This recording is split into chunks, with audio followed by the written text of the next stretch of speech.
There are lots of different ways of creating patchwork and creating images or designs within the patchwork itself. Foundation paper piecing is one method, but you can also use squares and triangles in order to combine them together to create really simple geometric designs.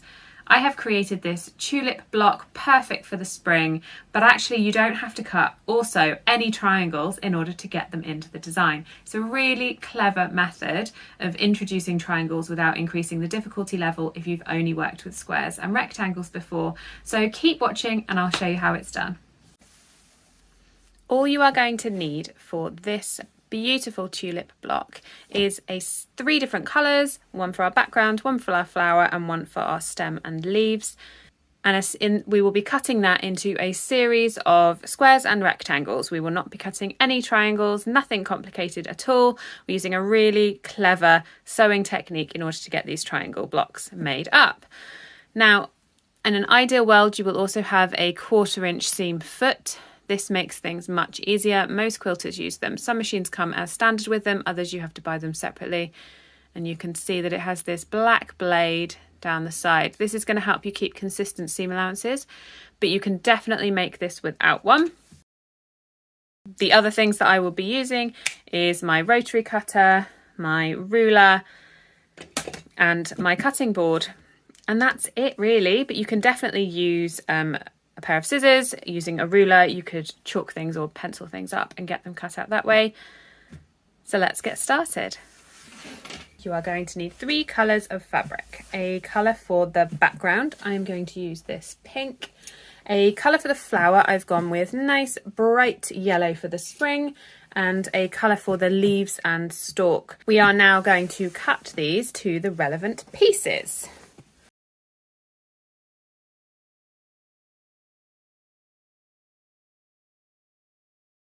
I would cut all of your different pieces to size before you begin.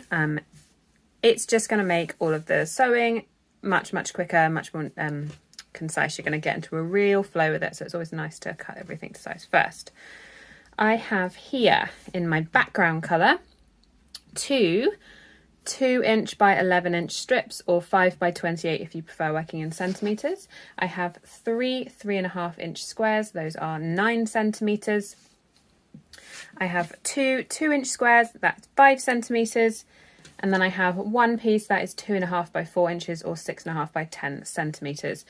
I will list everything below for you so that you've got a list of all of the different parts you're going to need. I've also cut all my other pieces, so I've got 2 more 2" squares in my green, another 2.5 by 4 inch, and another 3.5" square.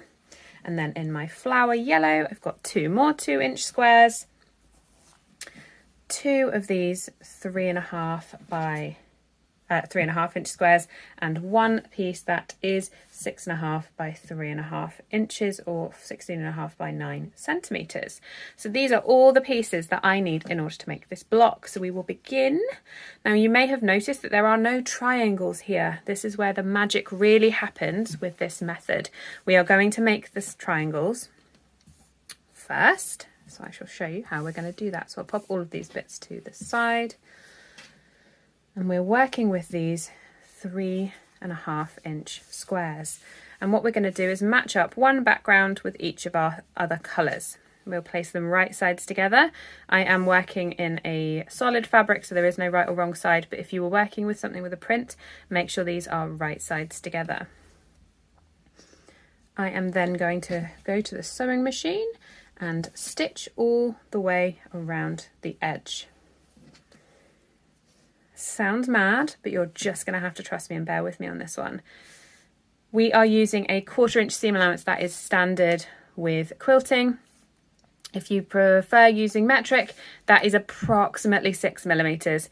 But what you'll find most quilters use is there is a 1/4 inch foot that will give you the perfect seam allowance. Here are my 3 sets of 3.5" squares now stitched together.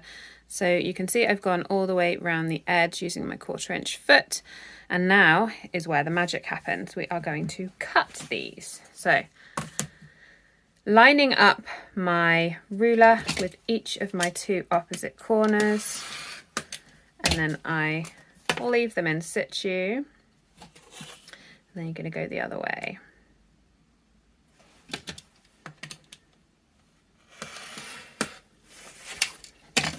And what you now have is 4 fabulous blocks that have been created with 2 triangles without having to cut fiddly triangles or do anything along those lines. So I shall cut the remaining ones, give these all a press and show you what we've got. Here we have all our wonderfully pressed square blocks with each of our triangles, and what this has left us with is 2-inch squares, just like we have in our solids. There is a slight discrepancy. I'm not worried about that. That's all going to come out in the seam allowances later. If you wanted to be really on top of your accuracy and making sure things were sitting perfect, you could trim these down to size, but I find they are close enough not to worry. Now the other part blocks that we have to sew is these pieces, which are the 2.5 by 4-inch squares. You have got 2 of them here, 1 in green, 1 in background. This time we're going to do something different. We're going to place them right sides together again, but we're only going to be stitching down this long edge. I have stitched down my 2 long edges on my 2.5 by 4-inch rectangles, and now we're going to cut this one into quarters, slightly differently from before. We are going to place it on the board and cut it in half lengthways, and then we're going to cut it in half horizontally as well. So whereas the first time we did it diagonally, this time going in the other directions. What that's going to give us is our 2 half rectangle blocks. So again, we're working in 2-inch squares, so everything is all together. It just makes it easier than cutting out fiddly little pieces and seaming individual parts, being able to do nice long lines and not worrying about the fact that I've cut 3 stitches, because we're going to be seaming again on top of those, and that's going to help keep everything secure. So I will give these a press and then we are ready to start putting the blocks together. Each time I am pressing, I'm always making sure that I'm pressing towards my darker colour. Sometimes you look at it and go, they're really not that dissimilar, but I find the seam allowances really show up on the yellow, so I've pressed towards my background colour for neatness. And it also adds a level of consistency, which is really good. We are ready to begin. These triangles.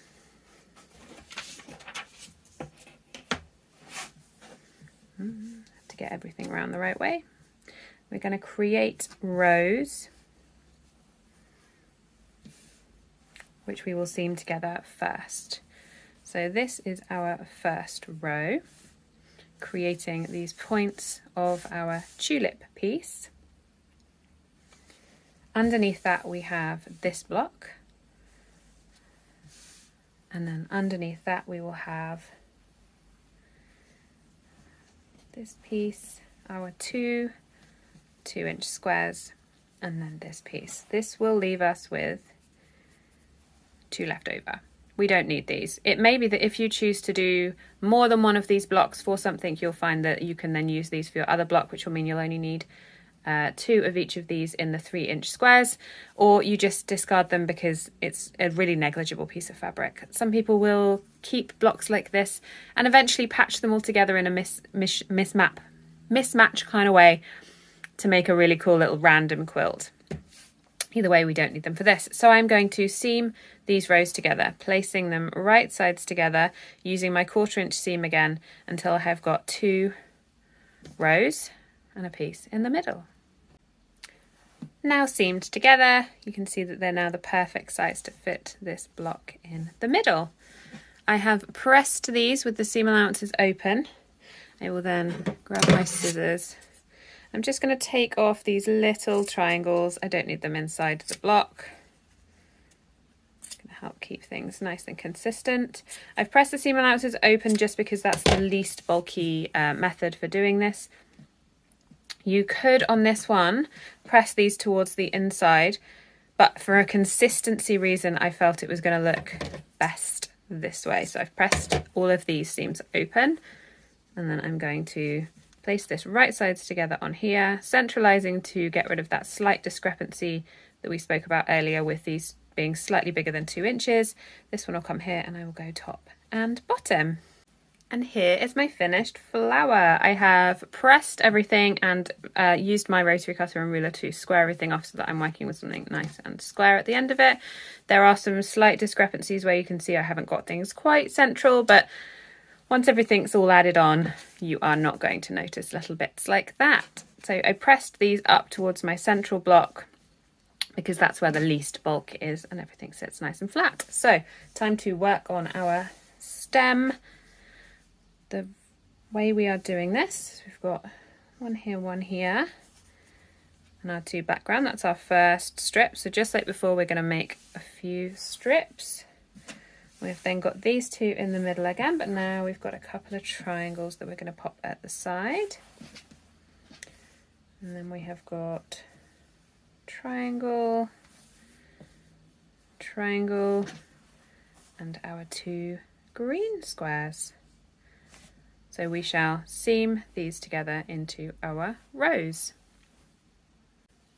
Just like magic, we now have our rows done and all pressed. I have actually ended up doing a mixture of different directions, pushing some towards the side and some open, depending on the bulk situation. I would be much more encouraging of making sure you press everything before you seam the next ones than worrying too much about where they're going. We're just trying to reduce bulk and press in a way that's going to do that. So I'm now going to place one on top of the other and seam down there, and then place the next one on top, right sides together as usual, and seam down there. So here is my finished bottom half of the block. I have pressed and trimmed and squared it all off so that it's all sitting as I would like it to do. There is a lot to be said for getting your ruler out and squaring things off when you create parts of your block, or especially once you've created the whole thing. It really helps keep everything square and straight, because all we have left to do is our seam across the middle here. And then I have got these two strips, which are then going to go down the side and frame it beautifully. So I will add those in. And there we have our finished tulip block, and it is so beautiful. It really gives you that image of the flower, but it was simple with these really nice little technique for doing the triangles and getting in these smaller pieces here. So give it a try. So hopefully you followed all of that. It's such a simple method, and really effective, a great way of doing it. So whatever your plan is for your tulip block, if you post it up on social media, drop me a tag. I would love to see it.